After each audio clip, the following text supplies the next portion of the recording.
Shalom, saudara yang terkasih dalam Tuhan Yesus Kristus. Semoga saudara semua dalam keadaan baik dan penuh damai sejahtera yang datang dari Tuhan. Saya ingin mengajak kita untuk merenungkan sesuatu yang penting untuk kehidupan kita saat ini. Pernahkah kita merasa hati kita dipenuhi dengan kepahitan? Mungkin kita merasa ada luka yang belum sembuh, atau mungkin kita merasa terperangkap dalam perasaan marah terhadap seseorang yang telah menyakiti kita. Jika iya, maka renungan hari ini sangat tepat untuk kita. Saudara, tema renungan kita hari ini adalah, masih adakah kepahitan dalam diri? Mungkin kita pernah mendengar pertanyaan ini, tapi apakah kita benar-benar memahami seutuhnya? Tuhan Yesus mengajarkan kita untuk mengampuni, bukan hanya untuk orang lain, tetapi untuk diri kita sendiri. Mari kita buka hati dan pikiran kita untuk merenungkan firman Tuhan, agar kita bisa lebih mengerti dan melakukannya dalam hidup kita sehari-hari. Sebelum kita mulai, mari kita siapkan hati untuk mendengar dan merenungkan firman Tuhan bersama. Saya mengajak saudara untuk berdoa sejenak, memohon bimbingan Tuhan agar melalui renungan ini membawa perubahan dalam hidup kita. Mari kita berdoa. Tuhan Yesus, kami bersyukur atas kasih dan pemeliharaan-Mu yang begitu besar dalam hidup kami. Terima kasih karena Engkau selalu menyertai kami setiap hari. Saat ini kami ingin mendengar dan memahami firman-Mu lebih dalam. Kiranya Engkau membuka hati kami, agar kami dapat menerima kebenaran-Mu dan menerapkannya dalam kehidupan sehari-hari. Dalam nama Yesus kami berdoa. Amin. Mari kita bersama-sama membuka Alkitab kita di dalam Matius 6 ayat 14 dan 15. Ayat ini berbunyi, "Karena jikalau kamu mengampuni kesalahan orang, Bapamu yang di sorga akan mengampuni kamu juga. Tetapi jikalau kamu tidak mengampuni orang, Bapamu juga tidak akan mengampuni kesalahanmu." Saudara yang terkasih, ayat ini seringkali kita baca, namun seringkali kita tidak benar-benar menggali makna terdalam dari pengampunan yang Tuhan Yesus ajarkan. Tuhan Yesus mengajarkan kita untuk mengampuni, bukan hanya sebagai perintah, tetapi sebagai cara untuk mengalami kedamaian dalam hidup kita. Pengampunan adalah kunci utama untuk membuka pintu kasih dan berkat Tuhan dalam hidup kita. Namun, saya ingin mengajak saudara untuk lebih dalam merenungkan pengertian pengampunan ini. Apa yang sebenarnya dimaksud dengan pengampunan menurut Tuhan? Apakah sekadar mengucapkan kata, "Saya memaafkan," atau lebih dari itu? Mari kita lihat dengan lebih jelas. Pengampunan adalah sebuah pilihan, bukan perasaan. Pengampunan bukan berarti kita harus merasa baik-baik saja setelah disakiti. Pengampunan bukan berarti kita harus melupakan apa yang telah terjadi, tetapi pengampunan adalah keputusan untuk tidak membiarkan luka itu menguasai hati kita. Pengampunan adalah cara Tuhan melepaskan kita dari beban emosi yang berat, yang jika dibiarkan, hanya akan semakin menumpuk dan membuat hidup kita semakin sulit.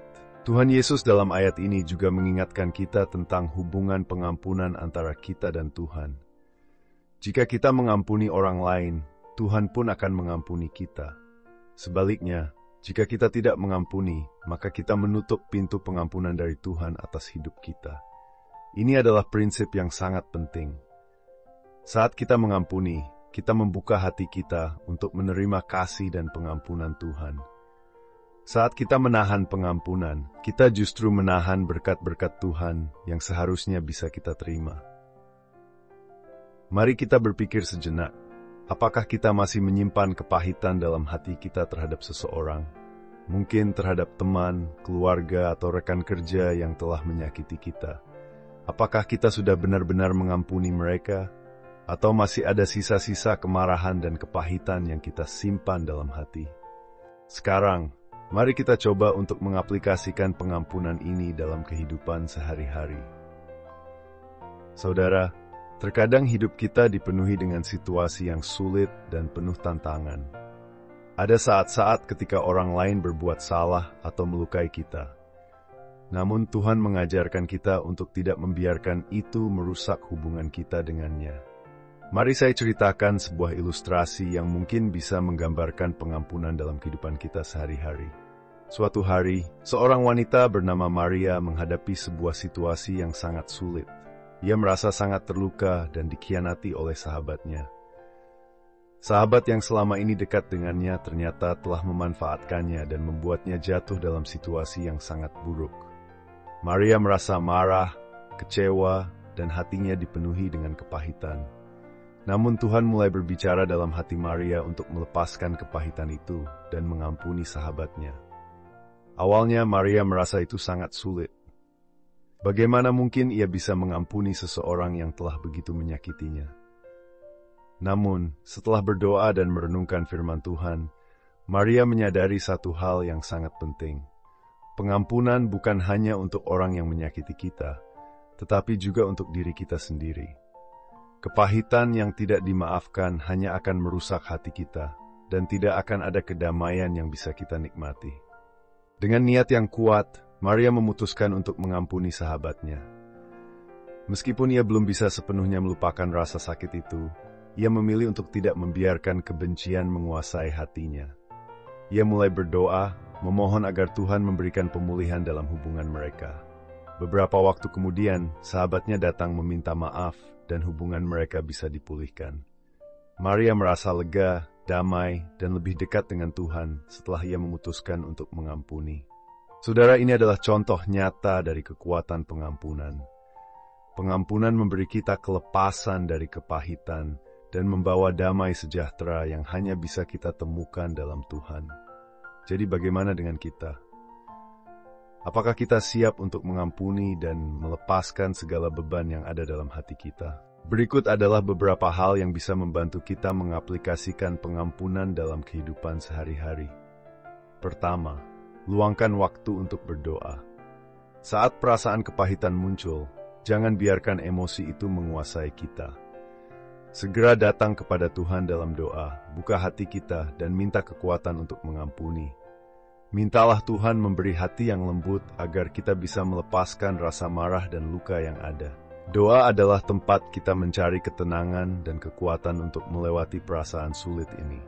Kedua, ingat pengampunan yang telah kita terima. Ketika kita merasa sulit mengampuni, ingatlah pengampunan yang begitu besar yang telah Tuhan berikan kepada kita. Pengampunan yang Tuhan berikan adalah alasan kita bisa mengampuni orang lain. Mengingat betapa besar kasih-Nya dapat mendorong kita untuk mengampuni dengan hati yang lebih tulus. Ketiga, berbicara dengan orang yang menyakiti kita.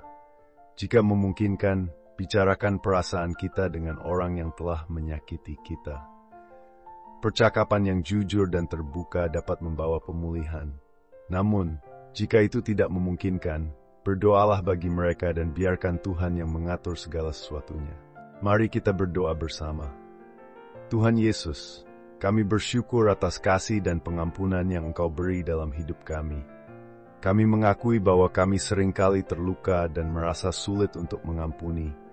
Namun, kami ingin hidup sesuai dengan kehendak-Mu. Kami mohon agar Engkau memberikan kami hati yang penuh kasih dan siap mengampuni seperti Engkau mengampuni kami. Berikan kami kekuatan untuk melepaskan segala kepahitan dan hidup dalam damai sejahtera-Mu. Kami serahkan semua ini dalam tangan-Mu. Dalam nama Yesus kami berdoa. Amin.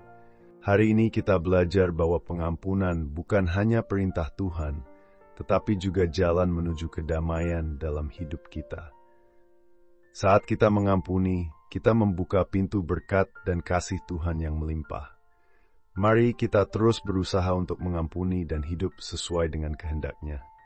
Jika saudara diberkati oleh renungan ini, jangan lupa untuk like video ini dan subscribe channel ini agar tidak ketinggalan renungan-renungan berikutnya.